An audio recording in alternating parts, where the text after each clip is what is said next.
For dancers who are looking to move away from restrictive eating patterns, the road towards building a more positive, supportive, and intuitive approach with food can oftentimes feel overwhelming.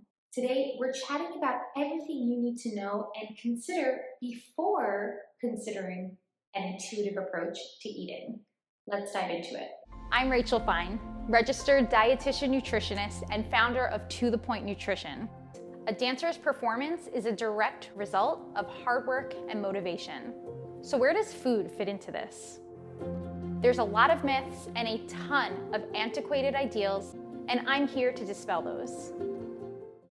Hi, I'm Rachel Fine. I'm a registered dietitian nutritionist. I work with dancers specifically to help them build more supportive relationships with both their plates and their bodies.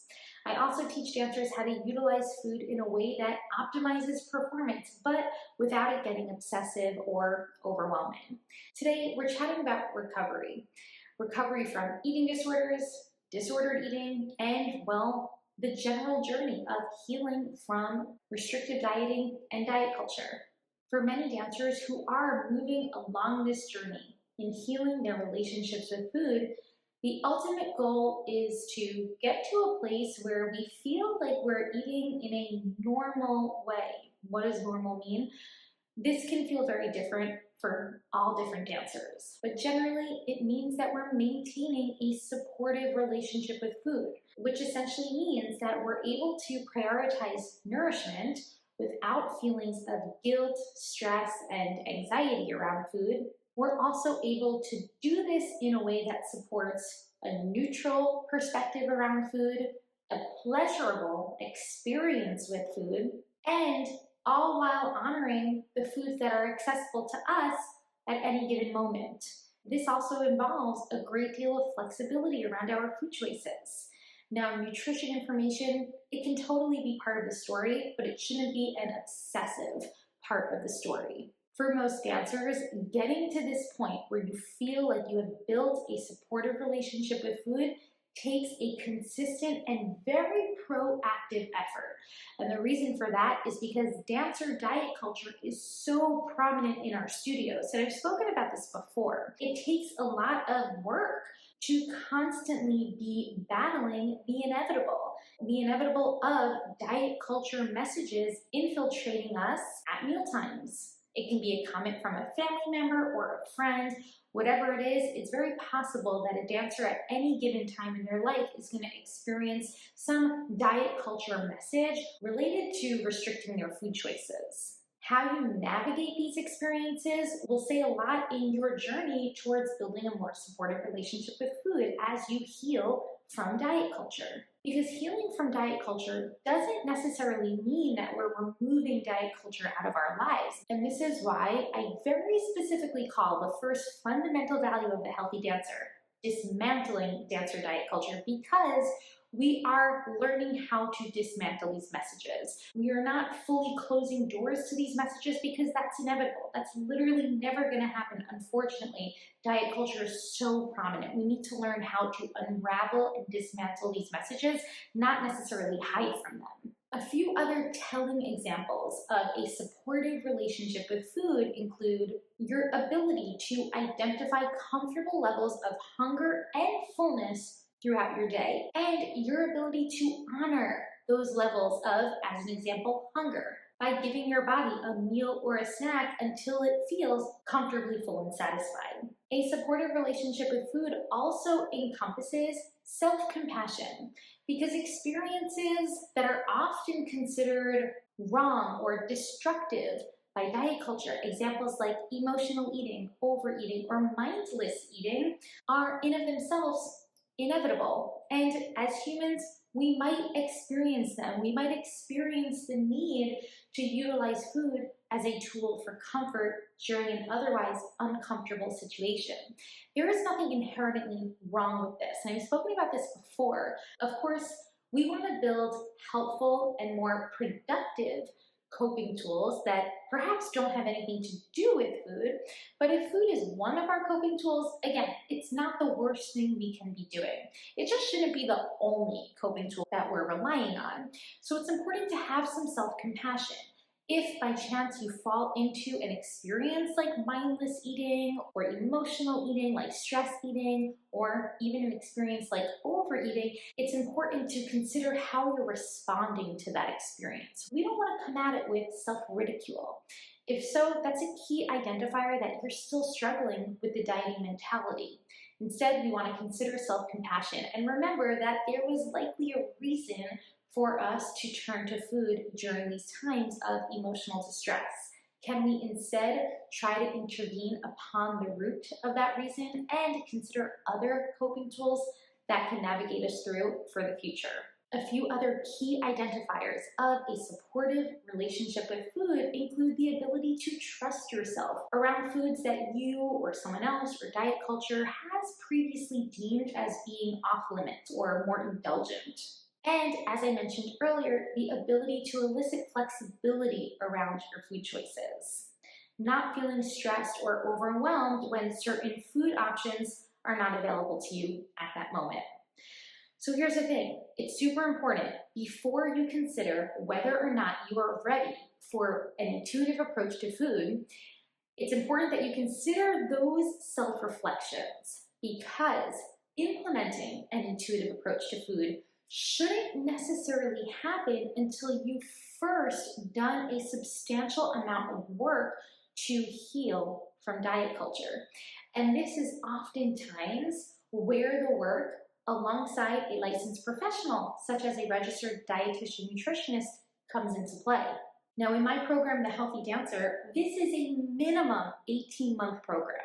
And the reason for that is because it takes time and effort for dancers to truly build confidence in learning how to maintain that supportive relationship with food.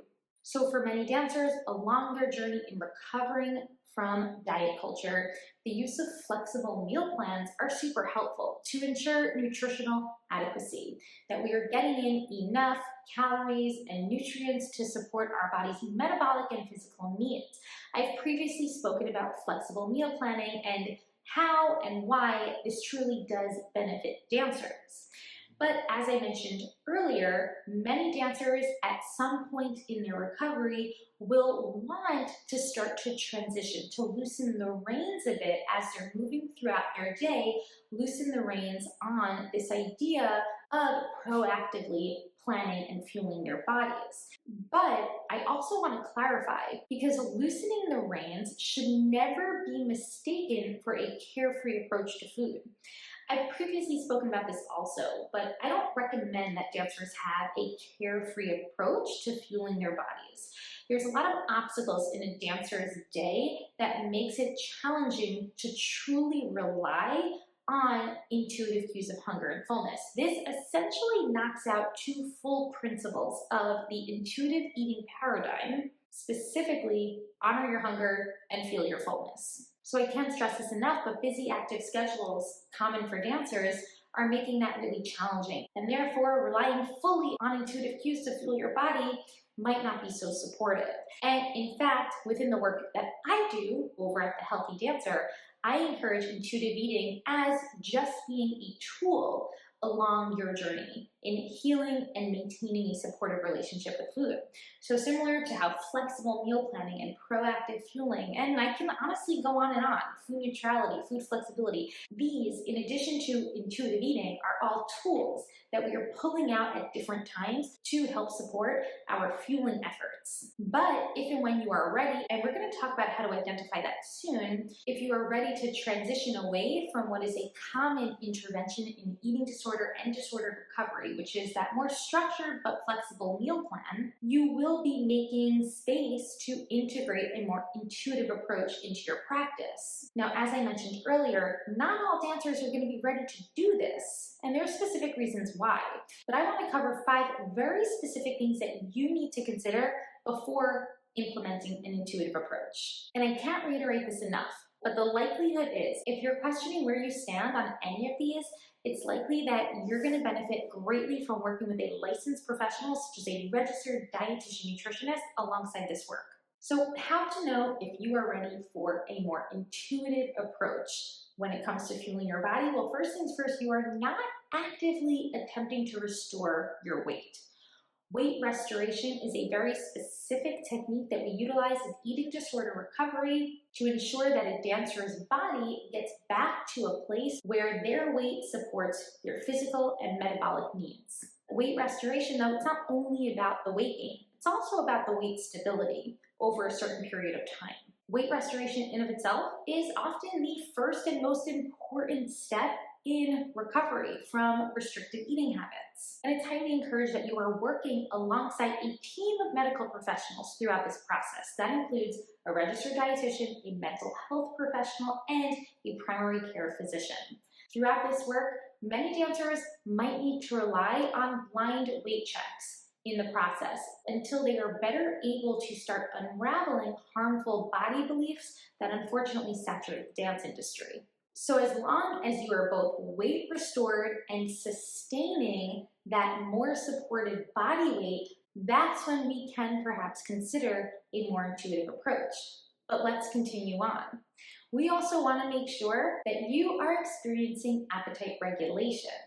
This essentially means that as you go throughout your day, you are experiencing a natural ebb and flow of hunger and fullness. Early on in disorder eating or eating disorder recovery, it's very common for dancers to experience very extremes of hunger and fullness. So as an example, extreme hunger, which is then usually followed by feelings of extreme fullness.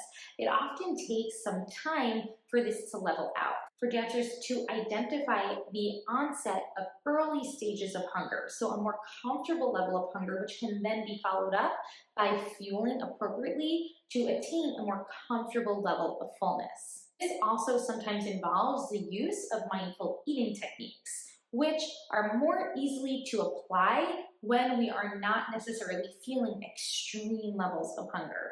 We also want to make sure before implementing a more intuitive approach that you are not actively attempting to micromanage your weight. This obviously goes alongside the weight restoration process. And this is also the point in eating disorder recovery where dancers might experience a longer lapse of time because understanding, identifying, and unraveling those harmful body beliefs really takes a long time.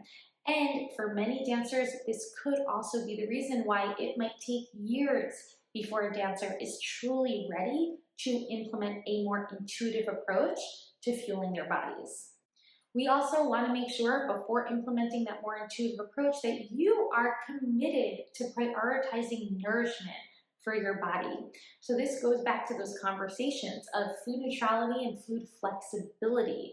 No matter the choices that you have at hand, you know that your body at its baseline needs nourishment, even if it means eating foods that you have previously felt to be off limits. And the final key identifier that will help you to determine whether or not you are ready for a more intuitive approach, and I somewhat alluded to this earlier, is that you are actively and confidently replacing self-ridicule with self-compassion. Understand that healing from diet culture and building a supportive relationship with food is an ongoing process. This is not something that we achieve and mark off our to-do list. There could always be instances that come up along your path, whether that be triggering comments or experiences such as eating to a point past physical comfort or overeating, binge eating, emotional eating, mindless eating. It's important to understand that these experiences might happen. We need to make space for that, and we need to understand how to better navigate them without relying on self-ridicule and judgment. I hope you found this helpful, but I can't stress this enough. If you are struggling to identify where you stand in your relationship with food, then I highly encourage that you reach out because a registered dietitian like myself can be an incredibly supportive option in this work, especially if you're starting from the beginning, if you're wondering how to unravel a lot of those messages that are coming at us from dancer diet culture. My program, The Healthy Dancer, offers just this, support and a strong framework of education that will help in your journey towards rebuilding a more supportive relationship with food. I hope to see you there. If you like this video, then do me a favor and subscribe so that you will be first to know when I share new insights and new information. But until next time, I'll talk to you soon.